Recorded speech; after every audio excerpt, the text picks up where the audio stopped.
बापरे, काय झालं आंटी? आंटी, अहो बघा आंटी, ऐकताय का aunty? I know yes yes, उभ्या उभ्या वरून कोसळल्या. अहो बाबा काय झालं काय? अरे मॉम कोसळल्या. टाळ्या काय वाजवताय? अरे तुला काय लाज बीज वाटते काय? काही नाही तुझी. मग काहीतरी करा. अरे बापरे, अहो कुणीतरी हवा तरी घाला त्यांना. हवेतच होत्या त्या दिवस. आता कुठे जमिनीवर आल्यात? काय बघत काय उभी राहिलीस ठोंब्यासारखी? एक मिनिट, या पूर्ण कोसळल्या की या बंद पडतात? पाणी तरी घेऊन यायचा. थांबा, काही उपयोग नाही, त्यांचं औषध वेगळं आहे. औषध काय? अहो मग ते औषध तरी देता ना. अरे बघत काय उभा राहिलास? चल जा तिकडे. चला. बाबा अहो काहीतरी चुकतंय आपलं. काय चुकतंय? अहो आयुष्यभर तुम्ही तिथे पाय धरत आलात, मी हात धरत आलो, मग आता उलट काय करताय? या इकडे. अरे मग ह्या आधीने सगळं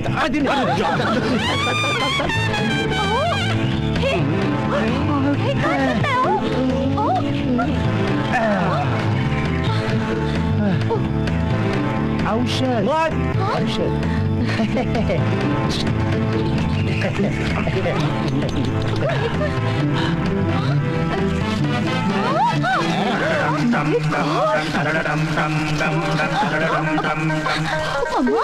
मम्मा हा काय प्रकार आहे? हे कुठे आलो आपण राहायला? मम्मा चुप बस, काही नाही, घाबरू नकोस, गप्पा बस म्हटलं ना.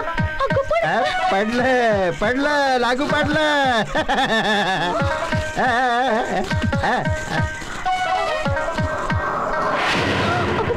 बरे आहात ना तुम्ही? गेले काय गेले माझे 10 लाख गेले. हो पण 20 लाख येत आहेत. कोणत्या हरामने देणार? नाही. तुझा बाप देणार? हो नाही. तुझा बाप देणार? हो का आणायलाच गेलाय? तुम्ही देणार?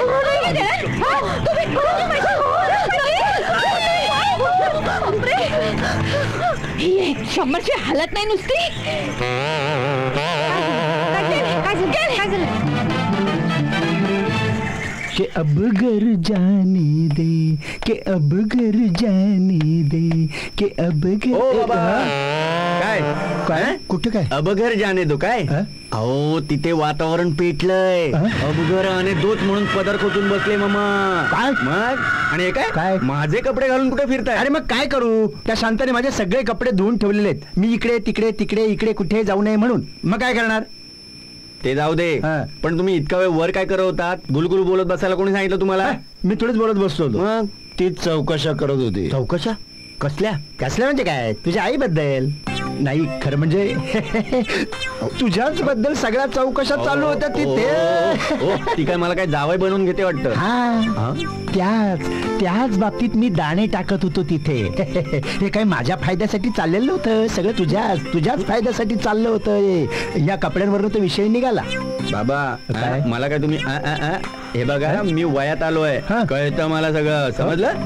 आणि शिवाय आता आपण एकाच माळ्याचे म्हणे. हो आता तू वयात आलायस, तुला सगळं कळतं. आपण दोघे एकाच माळेचे मणी, बरोबर आहे. पण ज्याच्या हातामध्ये आपली ही मण्यांची माळ आहे तिचं काय करायचं? हे खरंच आहे. काय करायचं? उपाय आहे. कोणता? तुझ्यावर आलं की मी सांभाळायचं, माझ्यावर आलं की तू सांभाळायचं. Okay done. ओके डन नाही, माझ्यावर आलंय ते सांभाळ. ठीक आहे, आता करतो प्रयत्न.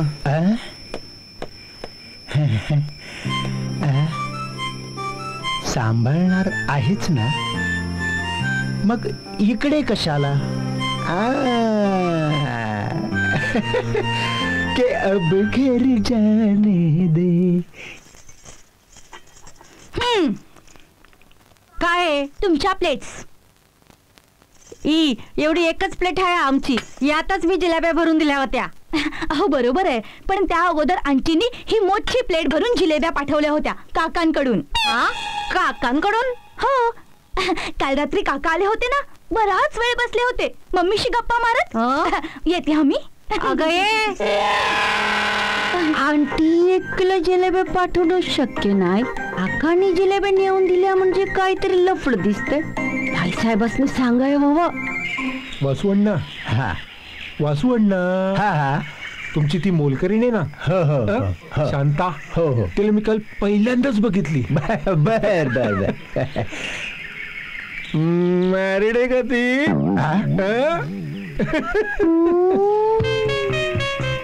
नाही. का? ती शांताबाई मॅरिड आहे की नाही हा माझा प्रश्न नाही.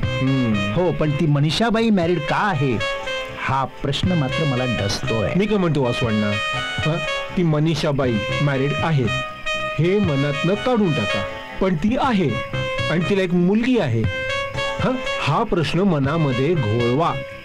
आणि तुमची ती शांताबाई आहे ना मोलकरीण, तिला मी बघतो. वाह, नेपोलियन ब्रेन अपार्ट. वाह.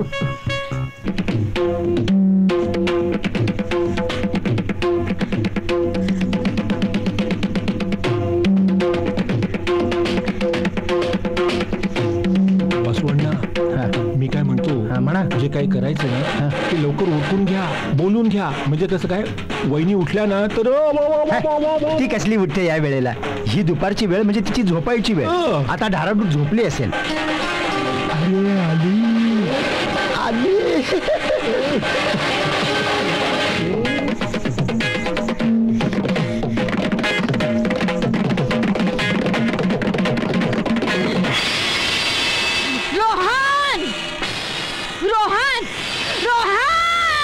काय झालं मोहम? कशाला बोंबलतेस? कशाला बोंबलतेस? अरे वरती काय चाललंय ऐकतोयस ना? तूच आणून ठेवलंस ना त्यांना डोक्यावर. मी भाड्याने राहायला जागा दिली ना त्यांना, माझ्या डोक्यावर नाचायला नाही. अगं मग मी काय करू असं म्हणतेस? जा आत्ताच्या आत्ता वरती जा. वरती जी कोण नाचते ना तिला म्हणावं हा चंद्रिकाबाईंचा बंगला आहे, नाचाची कोटी नाही. ठीक आहे, आता जातो आणि चांगलाच दम देतो. अरे जाऊ द्यायचं तर चालतंय सगळं, जा. कोण आहे? हो, हे बघा, हा चंद्रिकाबाईंचा बंगला आहे, नाचाची कोठी नाही. नाच बंद नाही केला तर ते आयुष्यभर नाचवतील तुम्हाला. ओळखत नाहीत तुम्ही त्यांना? कळलं? सिडी प्लेयर इकडे दे. नाही, इकडे दे. मी नाही. रोहन, रोहन, रोहन, रोहन, ही रीत नाहीये सभ्यपणाची. ए भवाने, बंगल्याचे मालक आम्ही आहोत. भाडे करू नये, मालकाला रीत शिकवायची नसते, कळलं? रीत नाही लाजाने शिकवावी लागते मला, नाहीतर इथे पैसे देऊन राहणारी सुद्धा माणसंच आहेत, जनावरं नाहीत. हे सो कॉल्ड माणसांना कळलं पाहिजे. का? मग खाली देखील माणसंच राहतात. नाच करून त्यांना त्रास देऊ नये हे ज्याला कळत नाही त्याला. बरोबर आहे, त्यांना सांगावं, पण सभ्यपणाने, असं दादागिरी करून नव्हे, समजलं ना? बंगला म्हणजे काही स्टेज नाही, कळलं नाही? त्याला कळत नाही त्याला. ही जी गंमत आहे ना ती मी करते, त्यात काही काळजी करायची नाही.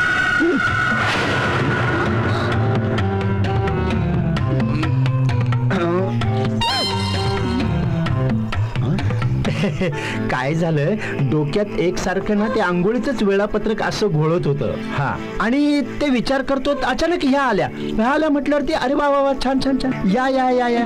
प्रत्यक्ष तुम्हाला भेटूनच फायनल करणार होतो, पण वेळापत्रक बरोबर असल्यावरती प्रत्यक्ष भेटी होती वेळेवरच होणार. इतकी दिवस बघते ना मी, पोरी बाळी कशा अगदी अचानक भेटतात तुम्हाला. तू एकटीच मला भयानक भेटली. हो बनावून धरलत ना तरी काही लपडाव नाही. देवाने ती व्यवस्थित केलंय. मनात किती नसलं ना तरी नको असलेल्या गोष्टी नकळत मनातून बाहेर पडतात. तो मोठा नाही का मोहज, त्याचाही तसंच. हे बघा, मी थांबा, तुम्हाला नंतर बघते. आधी ह्यांची आरती ओवाळते. ओ मनीषाबाई, पोरी लावरा आपल्या पायात चाल बांधून नाचत असते आणि वर माझा समजवायला गेला तर त्याला बोलते. मम्मा, मम्मा वाकड्यात पहिला तो शिरला, मी नाही. तुला स्टॉप इट. सॉरी म्हण आधी बघू. मी का म्हणू सॉरी? मम्मा, माझ्यामुळे जरांना डिस्टर्ब होत असेल तर त्याने मला व्यवस्थित नको का सांगायला? हे असं सिडीतले सगळं उचलून आणायचं? अगं पण ही काय पद्धत झाली का मम्मा? प्लीज, मी सॉरी वगैरे काही म्हणणार नाही. बघा, बघितलं किती बाज आहे तिला. तुला सॉरी म्हण बघू. मम्मा, मी नाही म्हणणार सॉरी. हे बघ, प्लीज समजून घेण्याचा प्रयत्न कर. हे बघ, सॉरी म्हटलं ना काही बिघडत नाही. सॉरी म्हण. नाही, सॉरी म्हटलं ना. नाही मम्मा, तुला सॉरी. It's okay. नॉनसेन्स. चंद्रिकाबाई, मृदुलाच्या वतीनं मी सॉरी म्हणते. मग तर झालं. मनीषाबाई, तुम्ही माफी मागता, हा तुमच्या मनाचा केवढा मोठेपणा आहे. आणि तुम्ही माफ करताय, हा तुमच्या मनाचा केवढा मोठेपणा आहे. अरे हो, वेळापत्रक बनवले आंघोळीचं, झंझट नको नंतर. चुलीत घाला ते वेळापत्रक. चंद्रिकाबाई, हे घे 500 रुपये बाथरूम यूज करण्याचे, दर महिन्याला देत जाईल. मग तर झालं. वाचा ते वेळापत्रक. बर, 7 ते 7:30 मनीषाबाई, मृदुला 7:30 ते 8, रोहन 8 ते 8:30 आणि मी 8:30 ते 9. मी शांत आणि मोहन काही आंघोळ करतच नाही. नाही नाही नाही नाही, तसं नाहीये. काय आहे की मोहन आता पेनलाय, त्यामुळे त्याला गृहीत धरलेला नाहीये. आणि 9 नंतर वेळच वेळ आहे. शांता आणि तुम्ही वाटेल तितक्या वेळा कुणाच्याही नावाने आंघोळ करू शकता.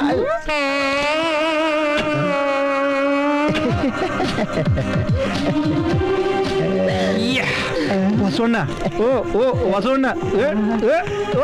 शाबास.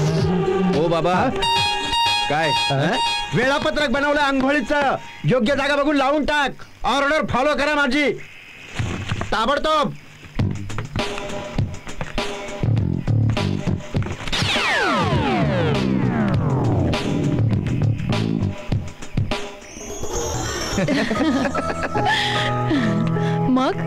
मग काय, काळीकुट्ट अशिक्षित मुलगी, बाप 10 लाख रुपये कॅश घेऊन तयार होता.